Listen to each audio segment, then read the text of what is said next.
Hey, These people. Stacy, John, Laurel, welcome to Hi, everybody. live session here. Don't be afraid to show your faces. Yes, it's coming. There you go. Hey, Hi Laurel. there. Hi. Welcome. Hi, Stacy. Hi, folks. I really can't stay long. I'm going to quickly post my questions in case I have to watch the recorded version of this. All right, that's good idea. So, John, are you in the John is connecting to audio. Maybe we can even get him to do the video. You just respond to Jeremy here. So what'd you think of the course? Very good. Okay, that's a thumbs. That sounds like a thumbs up. How about you, Stacy? 2 thumbs up. Oh, it's so far so good. I haven't been able to do any of these connecting ones. I have a toddler, so my timing of things is always off, but I'm Gotcha. really enjoying it, and surprisingly, some of the sessions that I thought would be less, oh, that's not going to be so relevant to me, have turned out to be the ones I found really interesting too. So it's been good. Cool. Okay. Well, I don't know if you know, Mike Nadeau is famous. Famous. Famous. Oh yeah. He is actually one of the founders of NOFA. I actually, Mike. Wait a minute. An introduction. That's not truly accurate. I am. That's why I am one of the original founders of the Organic Land Care Program. NOFA started back in 1971. Oh, I thought you were part of that too. No, that one they didn't allow me. Hard to believe. All right, so well, one of the founders of the reason we get to do this. And I helped to write the test. I helped to create the course. So if you've got any bitches, I'm the guy to I'm the guy to get at. The only comment I have to say is that I am a humanities person, and there's a lot of terms, science terms and stuff that oftentimes when people come on, the first thing they need to do is define their terms. For those of us who are outside of the Good point. Okay. That's excellent feedback. And it comes up on the quiz all the time. The quizzes do a lot of key terms, and I'm like, okay, now I've got to go Google this term because that wasn't quite used in context, and I don't know what it means. Okay. Got that, Monique? Yep. Okay. Written down. And where's Jeremy? Is he slacking?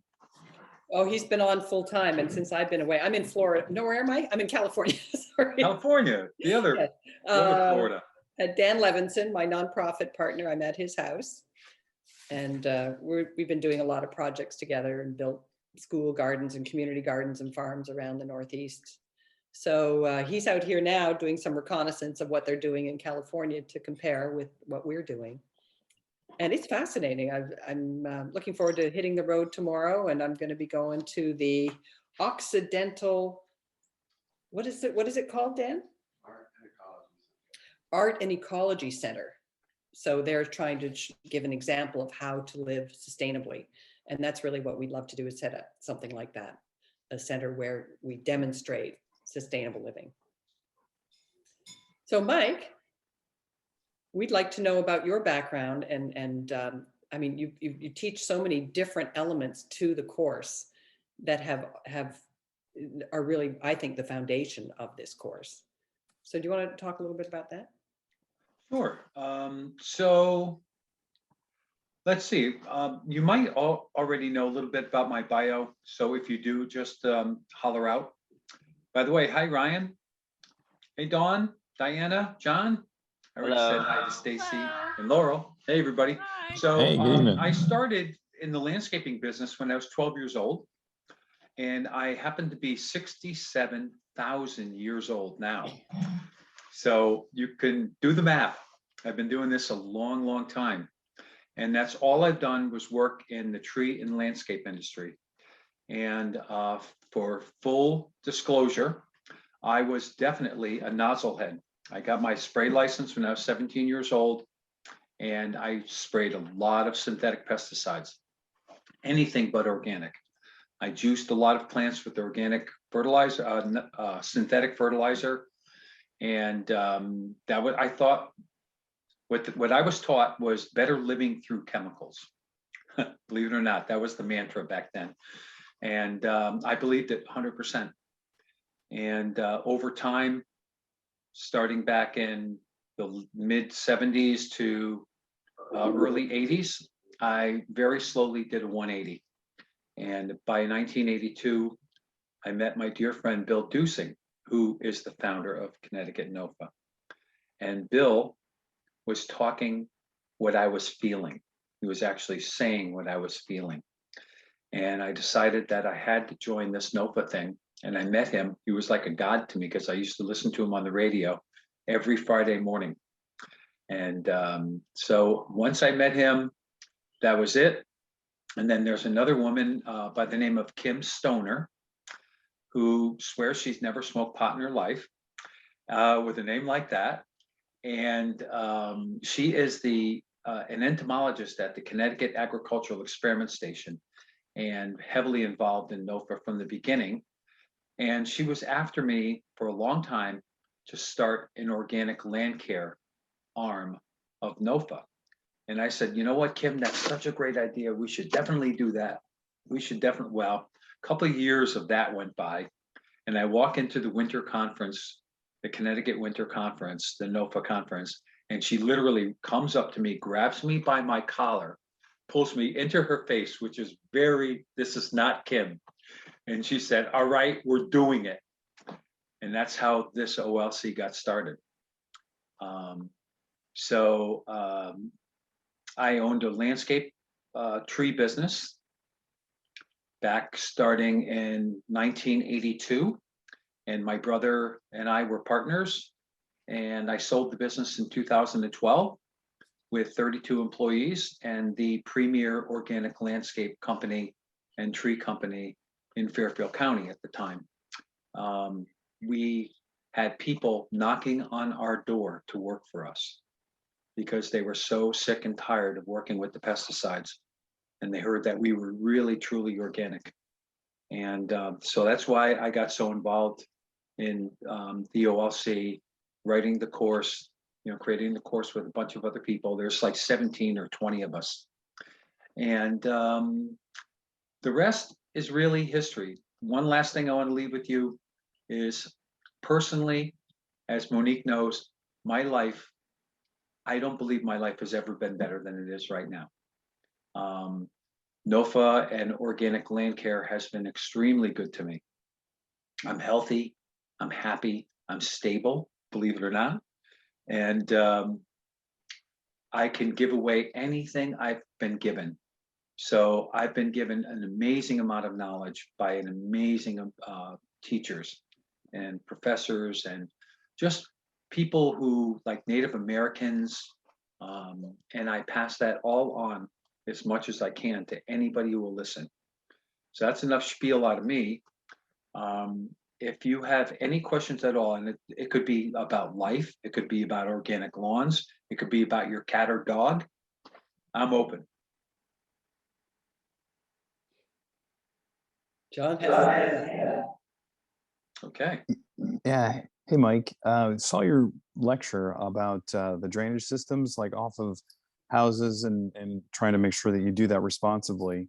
And I have a very small property that I'm using as my project for the practicum that has no gutters coming off the house, and I would like to use that opportunity to combine like a rain collection system, and also the way the property is set up, it's like the lowest point amongst 5 different yards, so it gets very wet. And would like your thoughts on like potential solutions, like maybe bringing in gravel and just allow the water to seep out below the gravel, or maybe route it out to a different location, out to the curbs. Probably not ideal, but I would like your thoughts on that. Thanks. Wow, that's a challenge.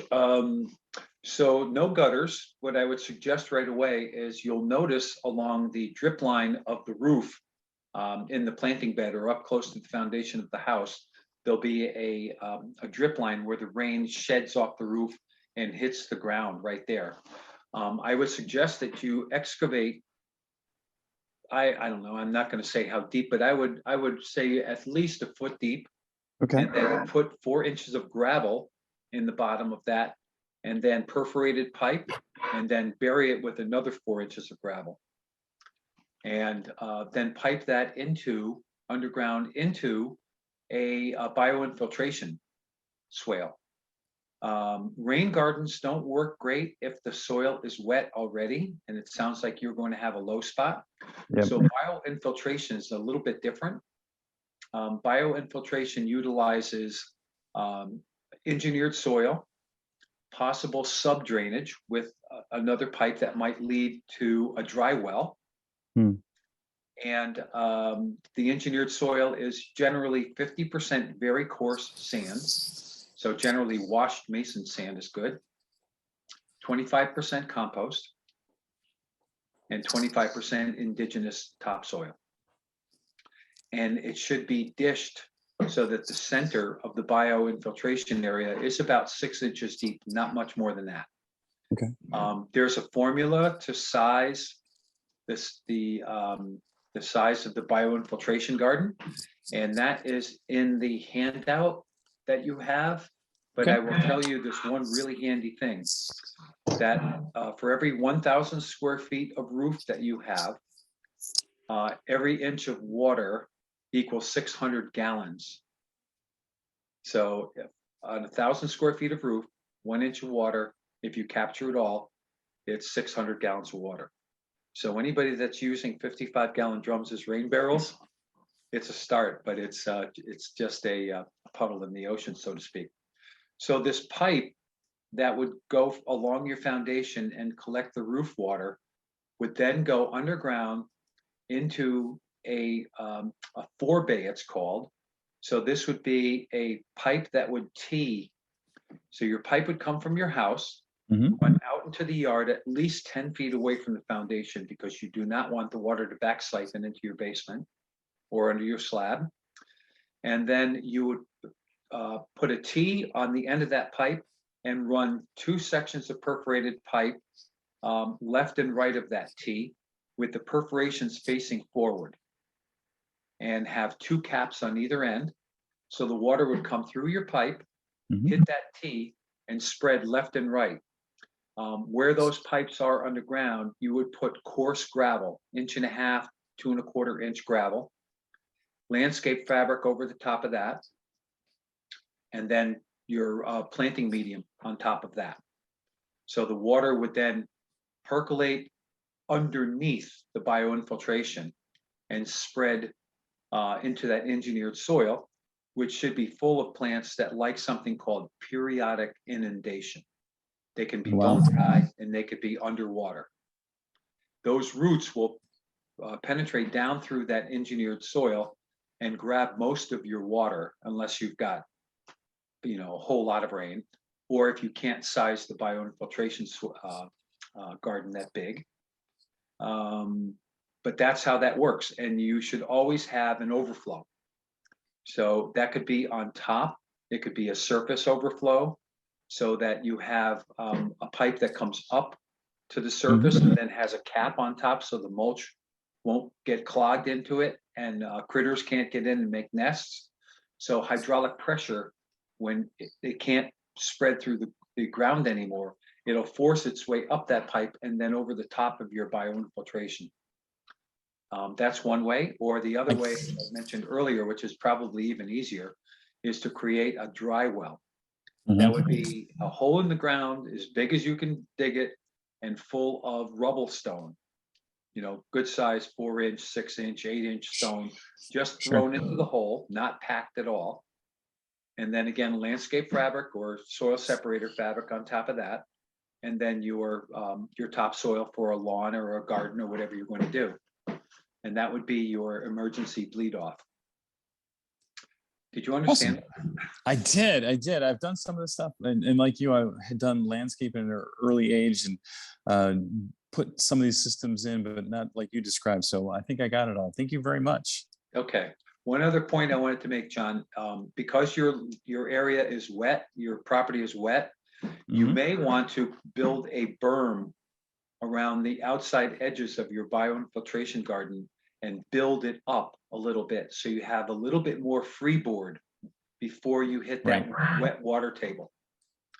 That could help. Okay, Thanks for the question. fantastic. Thank you. You bet. All right. I do have some questions in the chat, but if someone wants to raise a question now real quick before we get into that. I have a question. I'm hoping to glean from your collective plant knowledge because I too have been thinking about the portfolio project, and I'm working on a yard for my friend. And one of her big questions is she wants some tall evergreens to plant beside probably about a 7-foot fence. She wants to screen the fence. It's her neighbor's fence. She doesn't want to look at it. And just beyond it is the neighbor's dining room. And so she wants something that would probably get at least 10, 11, 12 feet tall, but with good sun, good amount of water. It's probably full sun, partial sun. But she's only got 11 feet from her porch to the fence. So it can't be an evergreen that ends up with a wide base. And I know that there's a lot of, I just can't think of a native evergreen that might grow tall, but not wide. I'm not sure if a native arborvitae would do that. Like, so I'm trying to like right plant, right place for her constraints. And I'm coming up against, I don't know, I'm struggling. Okay, you have one more constraint too, Dawn, that you haven't mentioned, and that is, what is herbivory like there? Do you have deer? She's in Arlington, Mass. She says she's never seen deer. Okay. So it's a suburban urban area. She's on top of a hill. She says lots of rabbits. I did see she's got a little bit of like oak, mixed oak right in her backyard. So some tall deciduous trees and shrubs. I did see some little shrub that had some real interesting chews on it, but like I know what it looks like when a deer is eating shrubbery, and it didn't look like that. So okay. I was really confused. I was like, what is eating this plant? So possible, but not sure. Okay, so 2 plants come to mind. You already picked out one, Thuya occidentalis, which is American arborvitae, and there are all kinds of cultivars varieties. I am big on native plants, and I'm big on straight species. Right. Cultivars, as we all know, are cloned. So there's no free DNA. So they'll never hybridize. So that's the beauty of nature, is that things always change and evolve, but with cultivars, they don't. So I'm not saying not to use them, because some of the cultivars are more compact and might be a more suitable plant for that spot. The other plant I'm thinking of is Juniperus virginiana, or Eastern red cedar. And that one, there's a number of varieties, not cultivars. There are cultivars too. Varieties are different. Varieties are natural sports that somebody has found, usually a nurseryman, and they grow them on. So they're not clones. So there's one called Caneart, Caneart. It's an old variety of Juniperus virginiana, and it stays much more compact. And if she doesn't mind shearing, which if you can pick one of those 2 plants, either arborvitae or the red cedar, you won't need to shear. But if she likes a more lacy look or a more formal look, Western red cedar, which is Thuya plicata, is another really good choice. They get much wider, so they will need to be sheared, and they withstand it quite well. Right. There's some other plants, there's other plants. You had in your design lecture mentioned 3 plants. I think it was a juniper, crabapple, and a viburnum trio. So I kind of looked into that trio for this spot, but I wasn't finding that variety. So that's really helpful to know that there's that more. Yeah. That Caneart variety that might work. So Dawn, that's a really good thought you just brought up too, and that is to have a polyculture instead of a monoculture. Right. So if you have a row of all the same plants and something comes in that wants to kill those plants, guess what? You lose them all. Yeah. Um, And I mean, she doesn't want to just have a row of arborvitae. I was thinking like Great. maybe 3 of them. Maybe she's interested in edibles. So I was thinking maybe some high bush blueberry down by where the oak trees are, you know, so You got the make it- answers. There you go. yeah. So maybe, Great. you know, shake it up a little bit. It was just the tall green thing that's narrow is what I was struggling with. So thank you for that.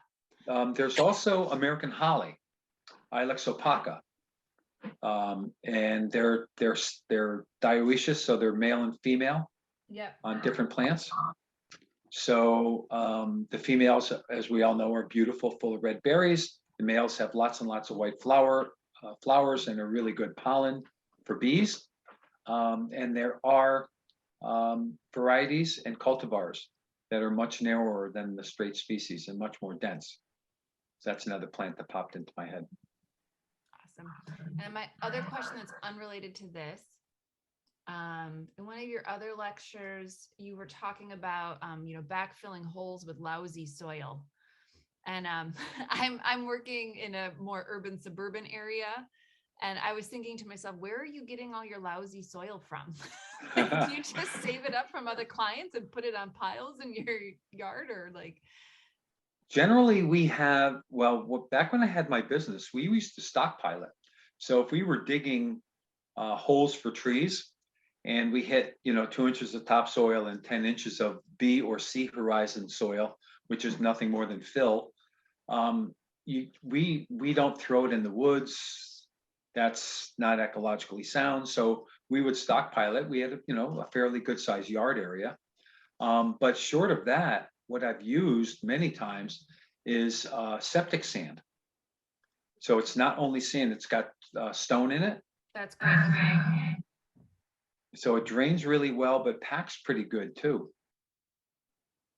So that's the pauperate soil of choice because it usually comes weed free. That's another really important thing. If you buy fill and it's been stockpiled for a while, it's probably going to be full of weed seed. That's awesome. Thank you for that idea. You're welcome. All right. Does anyone else who's here have a question? I know I'm going to read Diana's question next. Laurel's raising her Go hand. ahead. I can't find the little hand icon, but That's all right. We can see your hand, so that's even better. so I've got several questions as usual. You mentioned the artillery fungus, vomit fungus, stinkhorn fungus that sometimes shows up in mulches. And it sounded like that came, like you said something about it coming from bad mulch. So Sour mulch. Sour mulch. So should I be worried if I see it on a client's property? Should I do something? The artillery fungus, if it's close to any structure that you want to keep clean, absolutely, I would worry about it. You can't get the stuff off. I mean, gasoline works, Ugh. So what do but you a solvent, maybe alcohol would work. It's easy to tell though, when you buy mulch, acetic acid is very stinky and it smokes. So if there's a great big pile of mulch and say 2/3 of the center has never been turned or oxygenated, you're almost sure to get sour mulch. And it might carry artillery fungus, it might have stinkhorn fungus, and it may not. But generally, you'll also have white rot fungus, which will eat up your mulch in a heartbeat. As soon as it gets oxygen, it goes boom. Say again? Is that the vomit fungus? No, white rot fungus is, if you've ever looked through a pile of wood chips and moved down through a pile of wood chips, you'll see lots of mycelium. Those Yeah. are those are the rhizomorphs of the mycorrhiza fungus. And there are certain ones that are called white rot. And what they do is they're white in color, number one, but the real reason why they're called white rot is because they'll turn your wood chips white.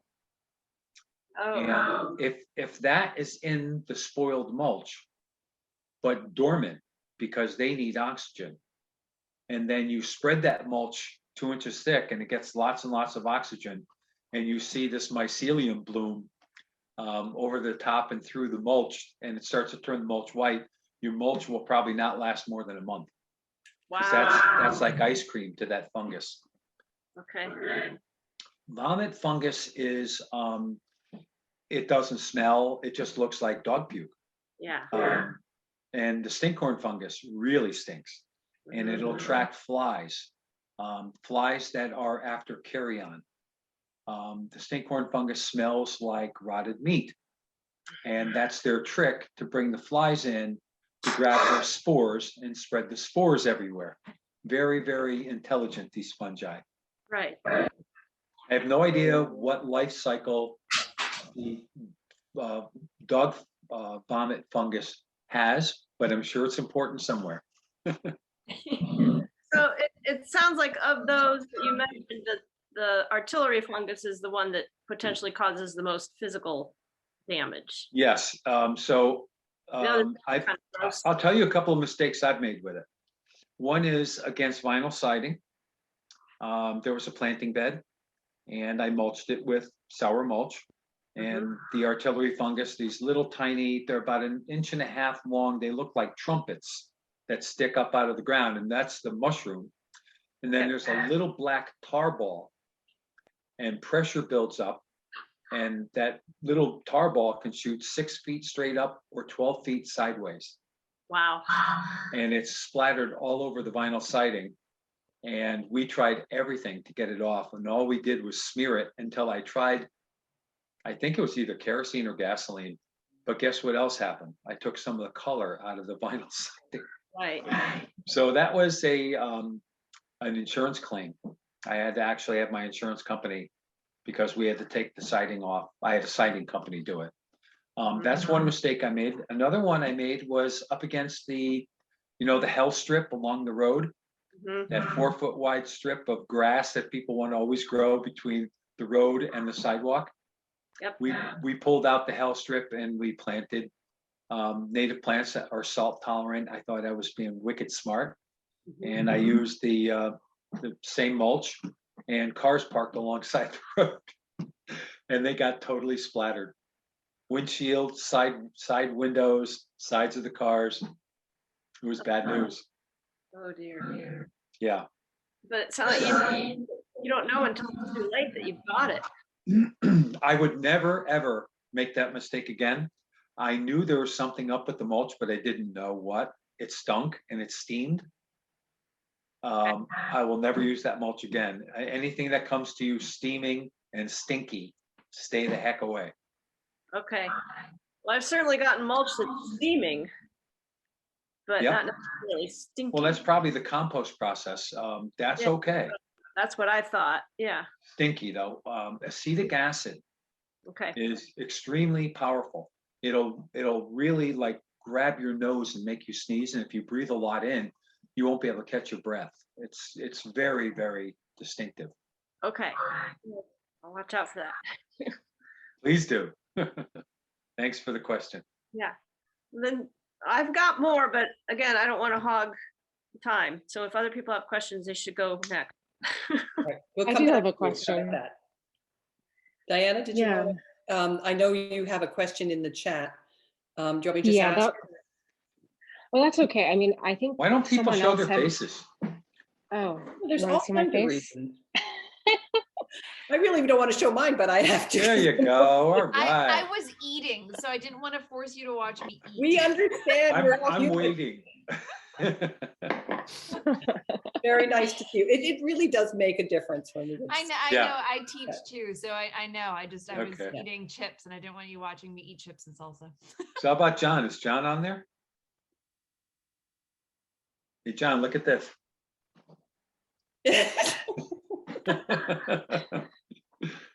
Don't have to worry about if you're ugly or not.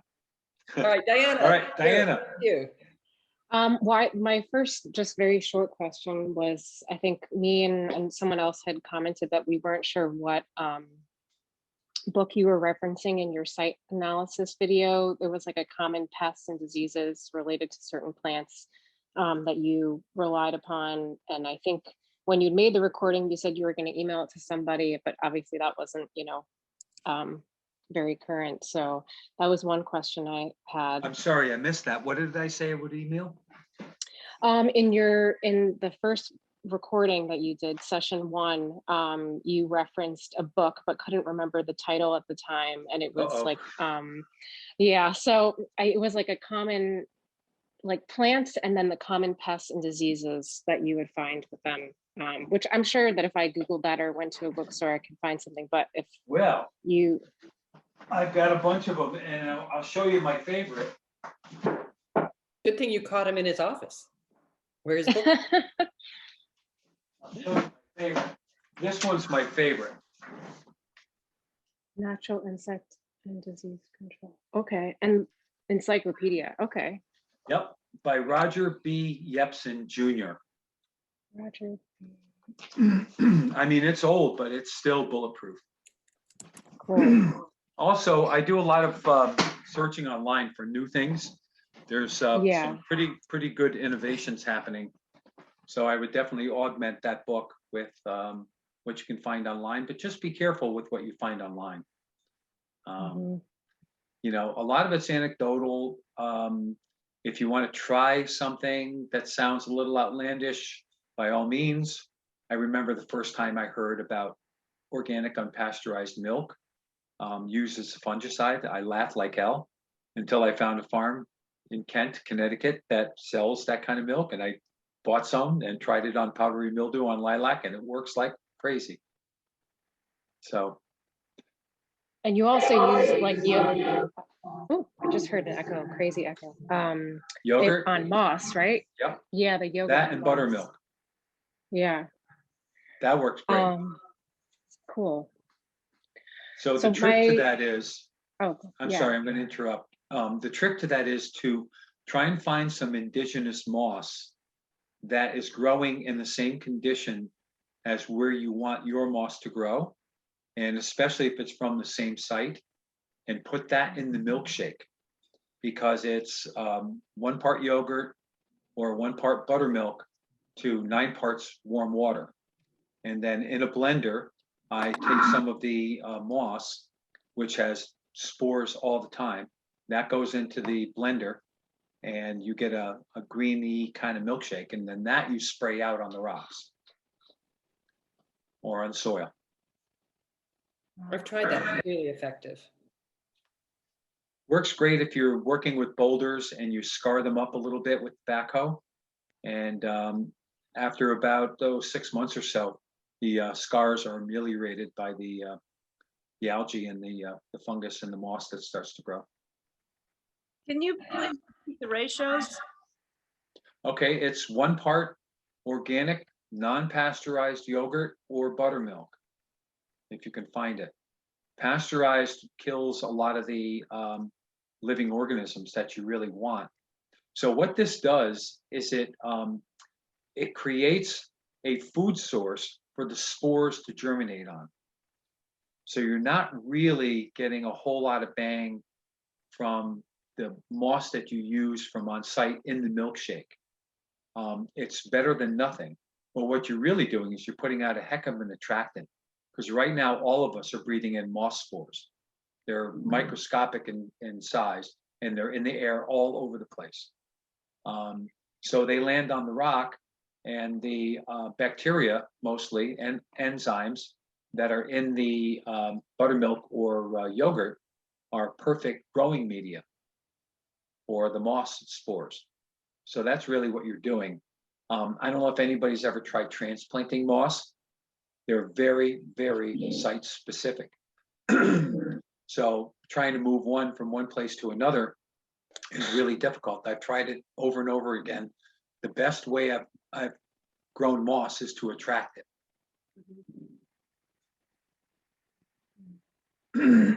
Excuse me. So interesting. Very interesting.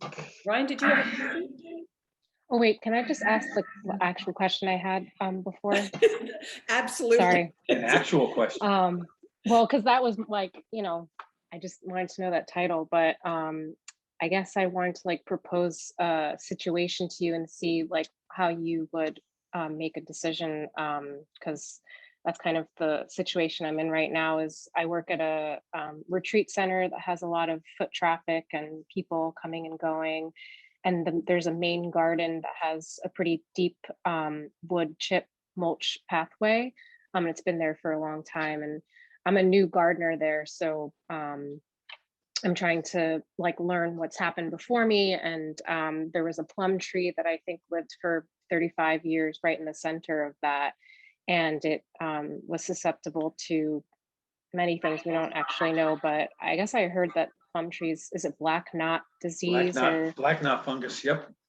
Yeah, so I'm not sure if that's what happened, but they took the tree out a couple months ago because there was, if we had left it, if we had taken off what was dead, it would have been unsafe to leave, Right. Especially with all the traffic. So they decided to take it out, and my job has been researching to replace that. And because of the, really deep mulch, that's like a vector for lots of, disease and all that, it's a hard decision. And so I guess I'm wondering what you would propose maybe for alternate like pathways, or kind of trying to reduce the mulch. I live in an area that's very wet. So, when there's people walking by and there's like, a lot of rain, like we replenish it with wood chips, which I know is probably not the greatest practice. But so one person recommended like a taprooted tree. But we're also looking into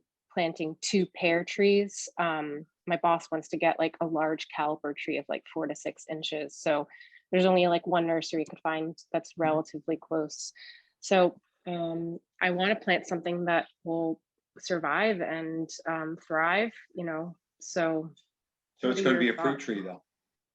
It doesn't have to be, but I think that might be a preference. But I just want something, I want to suggest something that will be, the best for that spot. Okay. And what kind of sun situation? There are white and red cedars pretty close by, and a lot of them. So it's an open space that's fairly big, but it's increasingly getting more shady because of the trees surrounding. Okay.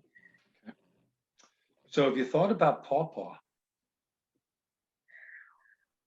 We have a couple pawpaws in other areas. Yes. They'll like the wet, they'll take the shade, and they give you great fruit. And Yeah. they're really cool looking. Okay. Another one is pin oak, native Okay. Quercus palustris, which is as soon as you said taprooted and wet condition, I thought immediately of pin oak, but it's not a fruiting tree for you and I, but the acorns are loved by many things. And on the path, instead of using wood chips or excuse me, mulch, what about investing in some large gravel? It's like 1.25 inch gravel that's native gravel, not crushed, so that you can walk on it bare feet. You won't have to replenish it during the storms, and it drains really well. It's an initial outlay of money, but you'll save in the long run, especially if deep mulch is going to keep killing trees. So I would also suggest that you plant the tree high, 4 to 6 inches high. And what you do with the end of the root ball is you flare the soil out for quite a distance, 5 feet or so that those top roots have something good to grow in. And then still use a couple of inches of mulch on top, but do not allow the mulch to touch the trunk. So those are plants that come to mind right away. There's so many plants I could think of. You want to stay away from anything in the prunus family, because I'm thinking black knot is usually why people cut down plum and cherry, because of the unsightliness. But I shouldn't say most. In my experience, many trees suffer from verticillium wilt, which weakens them, doesn't kill them, weakens them. And the secondary invader is generally the black knot fungus. So if you have verticillium in the soil, because that's a soil-borne fungus, you don't want to use the same genus. So that's why I suggest pawpaw. I would stay away from cherry. Stone fruits like peaches, I would stay away from. But there's so many other things. There's also non-native fruit trees. You know, I don't like using, well, almost all apples and pears are non-native. They just haven't gone or they haven't gone invasive. There's a plant called goomy berry, Goumi. Have you heard of it? It's a darling of the permaculture people, and it has a small red cherry-like fruit. It's in the Elaeagnus family, though. So the autumn olive, Russian olive family, which is highly invasive, and they assure me that the goomy berry will not invade, but I've never taken the chance. So that's another one that would grow in partially shaded conditions, wet feet. Thank you. Thank So you very much. I have a quick, am I echoing or is it okay? I just wanted to share John's resource here. The Meadow Ridge Farm in Litchfield produces unpasteurized milk, and also Calf and Clover Farm in Kent. That's where I get mine. There you go. That's relating to being able to pass on those spores of moss, or encourage moss being grown. I always thought it was the moss having a home to start, but you're saying that that moss isn't really what's going to do it. It's the indigenous moss of wherever you're applying. If you're really good at matching the moss that's indigenous on your property to the new site, chances are it'll grow. So I always just Sorry, say again. I've taken moss from that around there that I want to have increase and fill in bare spots. So that's It works, right? it works fine, right? It did work fine, yeah. Mhm. Okay. Cool. Ryan. Ryan, the lurker. I actually did have a question. So I do lawn care, and I'm relatively new at it. The reason I got into it is because I was doing landscaping, but I wanted to focus more on, you know, a niche rather than doing everything. And you know, there's nothing more that I get really excited about is a lawn that just looks like really nice and weed free. And the companies that I work for or have worked for all do the traditional applications, chemicals. And so I'm interested in doing more of an organic approach, to potentially start my own company someday. So I'd love to kind of just hear your take on that, on, you know, how to, you know, is there enough of a business for people who want the organic approach, especially in the area that I live in and that I service. It's very high end, really nice homes, and I'm just a little, I'm not super convinced that there's really like a big market for the organics when it comes to lawn care. And so I'd love to just hear your opinion on that, and also anything that you've used to come close. I know not exactly replicate a chemical lawn, but some things that you've used to at least come close to that really, really nice, clean, polished look. Wow, Ryan. Okay, first thing, I'm going to burst your bubble. When you said weed free, and I think you also alluded to near perfect lawn. You're not going to get that with organics. I have to be totally honest with you. Chip Osborne, the guy who teaches the course about lawns. Monique, is he doing? I think Tom Berry's on video, but Tom Berry, okay. Course. I'm going to give you a name of Chip Osborne.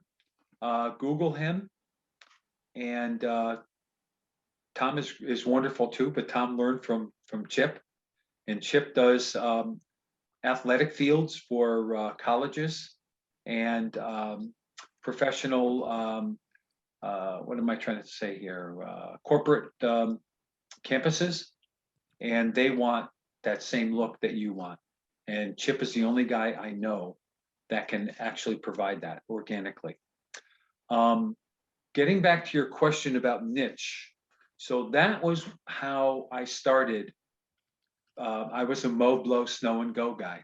And I was applying all the pesticides, all the fertilizer. And when I started to do my 180, I started to experiment on people's properties where the clients would let me. I went down and studied at Rodale. They were doing some very early studies on organic lawns and found out a lot more about biology than chemistry. To get an organic lawn to be close to what you can get with conventional chemicals and fertilizer, the biology has to be tweaked perfectly. So there's a fungal to bacterial ratio, and Monique can talk about that much, much better than I can. But that was one of the things that really opened my eyes, because I was all about NPK and all about pH. And what I learned at Rodale, and then through Todd Harrington, another good guy you might want to check into, Harrington's Organic Care, and Chip, was that it's not the chemistry, it's the biology. And it goes hand in hand with organics. Good, clean compost, finished, clean compost that doesn't have weed seed that can germinate. 138 degrees for 3 days, then you turn it. 138 degrees for 3 days, then you turn it. 138 degrees for 3 days until it will not heat up anymore. Then you've got finished compost. And that, a 1/4 inch of that on your lawns when you seed, is an amazing secret that I'll let out. It's a great way to grow grass. Also making sure that you have good aeration. So either with a core aerator or a slit machine, or a, I don't know what you're going to get into, but there are soil shattering machinery. They're very expensive. They start at like 8,000 and go up. But it shatters the soil underground. So instead of pressing a core into the soil, which will compact some of that soil, and it extracts a core so that you have a hole in the lawn where your organic matter can get into. That's one way of doing it. This other one actually shatters the soil below grade and does a much better job. But again, you're running into an expense and a very specialized piece of equipment. Grass seed is super, super important. I go heavy on fescue, and I usually use the North Country Organics Echo Blend. And the reason why I use them is because he has tested, Paul Sachs is a real smart guy, he's a soil scientist. He has tested different varieties and cultivars of fescues and has come up with a group of fescues that don't grow quite as quickly. So they're a little bit on the dwarfer side, so there's less mowing that's needed. And they work really well with bluegrass and ryegrass. So I might go 60% fescue, and then maybe I'd say 15% bluegrass, and the rest would be a good perennial rye. The perennial rye will come up quick and hold your soil, give you something green to look at. The fescue germinates second, but remember, fescue are clump formers. So they grow in clumps, where bluegrass really spreads like a thatch. So that's why I always use about 15% bluegrass, because any damage in your lawn will be repaired by the bluegrass much quicker than any of the other types. And if you have bare soil, it'll be either damaged soil, because in the Northeast, all ground wants to be covered with vegetation. So bare soil is damaged soil. Bare soil in a lawn is nothing more than a billboard for your weed seeds. Come grow here. So you want to fill that. And that's where the bluegrass comes in. There's something called endophytes. Has anybody heard this term? It's a fungus, or a group of fungi, actually. And there are many fescues and some ryegrasses are endophytically enhanced. There's a big 10-cent word for you. So basically what they do is they infect the grass seed with these fungi. And what these fungi do is they thwart surface feeding insects. So sod webworm, chinch bug, bill bugs will not touch the fescues that have been endophytically enhanced. However, subsoil, the white grub, doesn't seem to mind them at all. So by buying endophytically enhanced grass seed, you're like adding a natural insecticide. The same time you're sowing what Paul Sachs likes to call youth into a mature lawn. So anytime you introduce fresh seed into a lawn, you're infusing youth into that lawn, and that's a good thing. So, Brian, that is a whole course unto itself. Tom is a really good source that teaches the course, and like I said, Chip learned from him. Chip's an open book. Other way around. Google him. What's that? Other way around. Tom Berry learned from Chip. I'm sorry, yes, Tom Berry learned from Chip, and Chip is an open book. So is Tom. And Tom's got really good results, and he works at a Gucci private school. Yeah, I know this. I know the school that he manages, and it's like right next door to where I am. Oh, you're in Westport? No, I'm in Norwalk, so Okay. we're really close. Yeah. Yep. I just put it in the chat. I just put a link to a organic lawn care class that Chip gave in the last session. So it's 10 months old, or it's longer than that. So you can get a different perspective on lawn care there. So make sure. Wow, great, check that Mike. out. Thank you. Got me off the hook. Awesome. That was a pretty good answer. I don't know if you know this, Ryan, but the reason why I teach lawn alternatives is because I really don't like lawns. I mean, where they're needed, they offset plantings beautifully. They're great to walk on, great for soccer fields and things like that. But this monocultural, huge expanses of lawn is just like the biggest sink on the environment that I could think of. And I'm all about Get started here. Welcome everyone to the CT Nova Winter Conference Flash Organic. Jeremy. There's Jeremy. Was that someone playing the, someone found the link. Okay, cool. Okay. So I have a few questions here, still from Stacy, who couldn't stay, but we'll listen to this recording later. She said, her first question is, I can't seem to locate these plant lists. Where are these? The list of CT invasives, and is there one on Connecticut natives? So there's plenty of things on Connecticut natives, and I would start with the Connecticut Botanical Society. Go to their website. Also the Connecticut Agricultural Experiment Station, and also Xerxes, Xerces, Xerxes Society.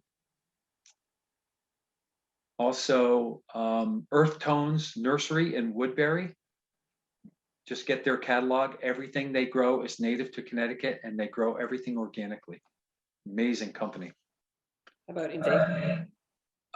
The Connecticut Invasive Working Group, so CIPWG, CIPWG, is the site, and I know it's part of UConn, so I think it would be either .edu, I believe. But Connecticut Invasive Plant Working Group, CIPWG, Great. is where you'll find the most up-to-date information on invasives in Connecticut. Well, speaking of invasives, her second question is, any specific suggestions about burning bush? Burn it. Well, there's a couple of things about burning bush. They are not clonal, so they don't sucker and spread out. They drop lots and lots and lots of seed. They will layer. So there's a difference between a plant that is clonal and a plant that will layer. So a plant that layers are the lower branches will grow down and touch the ground, and where the branches will not be disturbed for a length of time. They will form new roots where they touch the ground. But that's very different from rhizomes or tillers coming from the main root system and causing babies to grow. That's a clonal plant. So euonymus will layer, but it's not clonal. And the big plus to that is you can easily prune the lower branches off. This is if a client will not let you remove them. Okay. What I have done in my landscape design section of my business is when I see invasive plants on a property, I include the removal and replacement over a several year period. So it doesn't hurt the people. Oh, I paid good money for those. Or I love the red color in the fall. Well, blueberries, Itea, Aronia or Beautifolia all have that same bright red, and they're all native. So it doesn't cause them financial pain. I spread the removal over a period of years. However, if your clients will not let you remove them, or in that interim period, you can prune euonymus back really hard when it flowers. And by doing that, you will prevent the plant from going to seed. And that's how that plant spreads. Same thing for barberry. So when the barberry flowers in early spring, get out your shears and cut it back hard. Take all the flowers off of it. The plant will come back just fine, but it won't have fruit. Excellent. Okay, so the final question here is, you had a great point about pulling the understory out into a clear-cut lawn. And I wonder if you ever advocate the reverse. I have a new growth section of woods with no understory except for the invasives moving in. Should I try to plant below the canopy with beneficials? Absolutely. It's tricky. You need to understand that the beneficials that you'll buy are grown in the nursery in full sun, although they may be very shade tolerant in their natural habitat. So let's take one plant, for instance, let's say New England aster. Loves the edge condition, but they're grown in full sun. They're pushed with all kinds of fertilizer and everything, and you plant them on the wood's edge and they'll languish for a while. You really have to baby them until they become acclimated. One of the really best things, and this is not a plug, this is really important, is Monique and others have been working at Connecticut NOFA, have been working on local genotype native plants and seeds. And they're right from Connecticut. They're not an aster that's grown in the Midwest and seed collected there and then grown in the Northeast and sold to us. That used to be the only way you could get lots of plants, is wherever land was cheap and wherever they could grow large scale seed production, we had to take the seed from wherever we could get it. Now we have local genotype, Connecticut seed. That'll be much, much more apt to do well in that woodland edge kind of condition than plants from the Midwest. So a number of native plant lovers in the area have come together and formed this company called Eco 59, because that is the region that we're in. So all of the natives that do well in our region. So if you want to look that up. That's not a complete answer, but there's lots of nuances to that question. Yeah, I know, you could go on. We could spend the next hour talking about that, your story. I know we're at about time. I just have a super quick question, I think. I'm good to stay for about 10 minutes after time, Okay. but I'm actually supposed to testify on the Connecticut legislature about a hazardous tree removal bill that's up for passage that a group of us have written.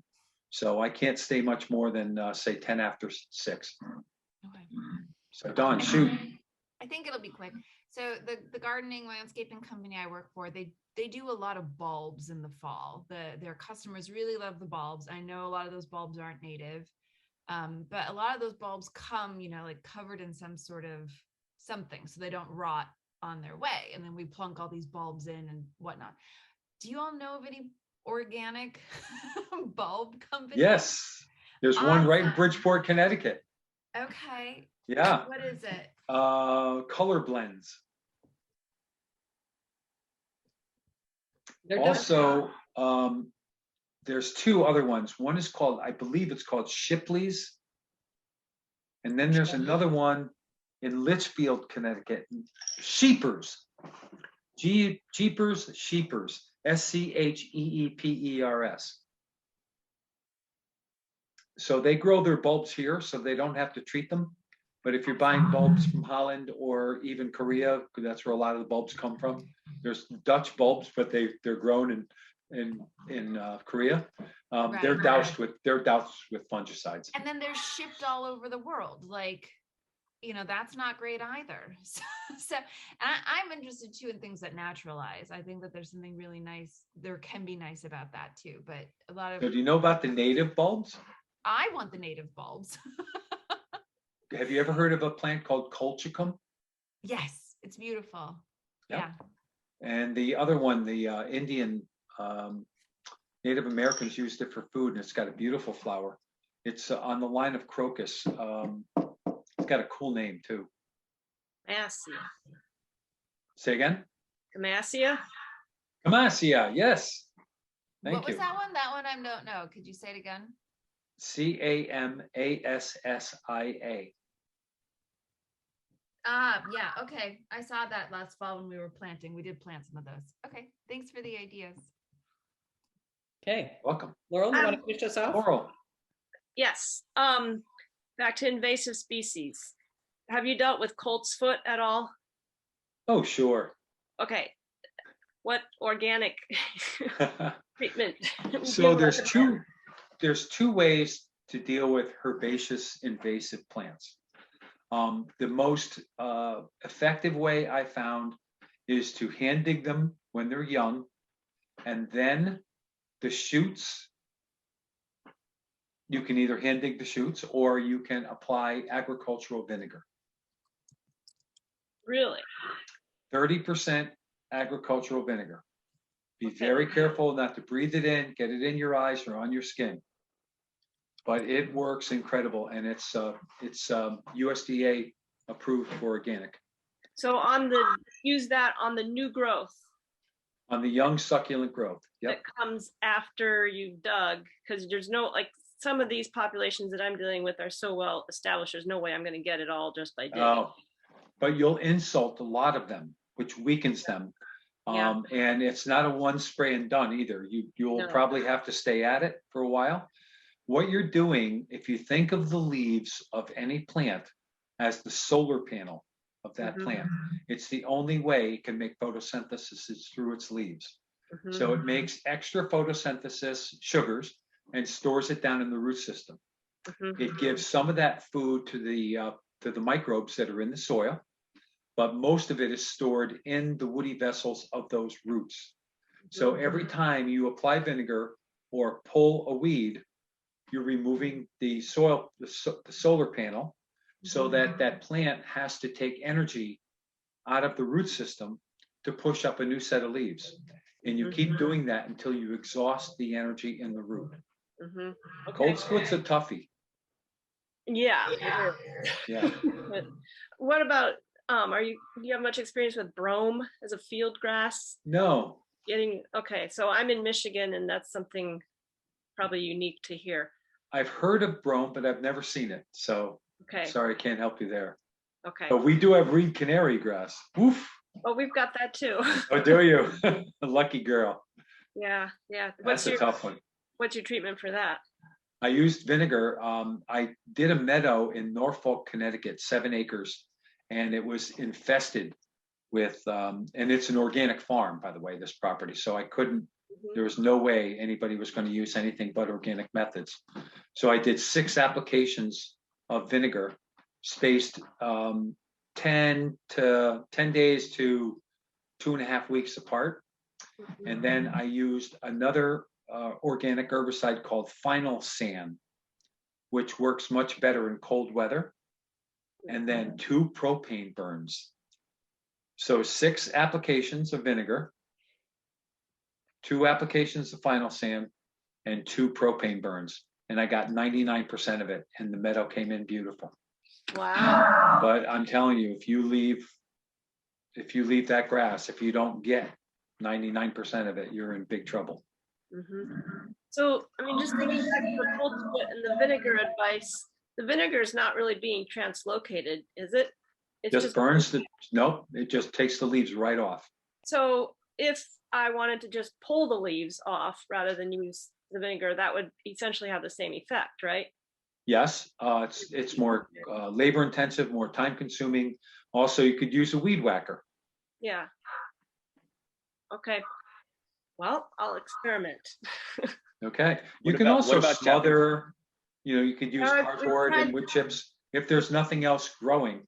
However, one of the big fallacies with smothering or solarizing is people think they're going to have this beautiful result when they pull up their plastic or their cardboard or whatever. What you're going to have is a beautiful seed bed full of all kinds of seeds that you will then have to deal with. So I'm not anti-smother or solarize, but you cannot expect that to be the end of your weed control. So when you pull that up, you're still, and that's where the vinegar comes in real handy when the plants are just tiny and young to knock them back quick. Yeah. Would you use the same approach for Japanese, what is it, knotweed? Japanese knotweed. So that's Polygonum perfoliatum. No, what I would do for Japanese knotweed is I inject the vinegar in the fall. Now this you have to follow. There is a gun on the market, an injection gun called the JK injection tool. There's probably others, but the JK injection tool is awesome. It has a cartridge that you fill with your herbicide. So that in this case, it would be the 30% vinegar straight. I also mix a little bit of salt flour. So salt pulverized to a flour and a little bit of dish liquid.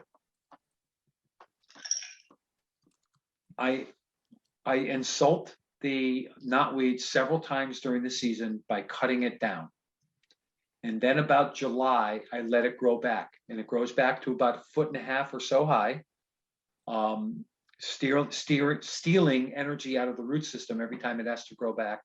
And then I leave one stem uncut, because when that stem starts to flower and that flower starts to fade, when it first starts to turn brown, that's the time to inject, because the plant knows that the next step for that flower is to make seed, and that process has already begun. So the plant is literally taking all of the, I don't know the common name for this, but symplast tissue, all of the living cells that are in those knotweed stems get drawn down into that root system and stored there, so the plant can regrow the following spring. So if you've ever noticed in the wintertime, knotweed is brown and hollow and very brittle. That's because it's taken all of the symplast or living cells out of those stems and stored them in the roots. That's the only time you're going to trick that plant with a non-systemic herbicide. So the vinegar is non-systemic, but when you inject it into the stems, it's taken down into the root system with the rest of the symplast tissue. So that's the Achilles heel of knotweed, is you can actually fake it out, but only that time of the year. Did you understand that? That's very good. Yes, and you said to inject in around July when it starts to. Nope. You would leave one stem up. I stopped mowing in July. Oh, okay. So I mow twice during the season to knock it back and to get it angry and have it steal energy out of the root system. And then I leave one stem uncut. Or if you have another infestation right down the road, what you're looking for is that perfect phenological moment when the flower is fading and seed is starting to develop. And that's the time to inject. And that's the only time to inject. Wow, that's cool. And Okay, thank you. you know what the culm rings look like on bamboo, right? Mm-hmm. The little rings that grow up the stem. You want to be just under the lowest one when you inject. Otherwise, it'll okay. cool right where the. Right, because the ring, if you cut it open, the ring is fairly solid. So you want to be just below and fill that stem up. I always use a blue dye because it will drive you crazy trying to look for that little pinhole. Did I get that one? Did I get that one? So use a blue dye, squeeze enough so that a little dye comes out onto the stem so you know which ones you've gotten. It works really well, but it's not a one and done. The second year, the knotweed will come back all spindly and misshapen. They need to be cut twice and they need to be injected again in the early fall. 2 years, unless it's a really old infestation. 2 years has worked for me. Yeah, there's a big problem in the town of New Canaan, Connecticut. They have goats out in this park, a public park, and the goats are eating all the knotweed. No, it's just down the street from Waveney. Did you see the meadow that went bad at Waveney? No, I Oh didn't. my God, what a debacle! Really? Knotweed and Phragmites. Oh no, I didn't. And they see were that. both there in the beginning. The prep wasn't done right. They were running out of time. They should have waited and seeded in the spring. They wanted to get a dormant seeding down, and they made a mistake, a big mistake. Where in Waveney? Is it near the Way in the back by the parkway? Oh yeah. Way in the yes, back. Yes. I do know that. Go take a look. They're trying to salvage it. All right, well, it's 3:11. Oh, not 3:11. 6:12. I've got to run. 3:11 somewhere. So do you all have my email? It's on every one of my presentations. I'll type it in the chat as you Yes. say it. Yep. Okay. And if you have any further questions, please do not hesitate. Like I don't want you to try something that you're not confident with. I've made every mistake 5 times at least. So I can help you not do that. All right, everybody. Thank Sorry, you so Can much. you tell us your website so I can you. type it in? Say Your again, email? my email, I don't know it It's- off by heart. it's MEN Yep. at michaelnadeau.org. So the E in the MEN stands for Edward. That's my middle name. It's not a chauvinistic initials. I've been asked that. So you're a man, huh? No, All you're- right, everybody. Thank you. Thanks, Mike. Good Bye. luck. Thank you That so was much. Thank you. valuable. Organic- So Good luck much with the organic information growing. for all of us. Bye-bye. Really appreciate it. Bye, Bye, everybody. Maria. Thanks. Have a good night. Bye.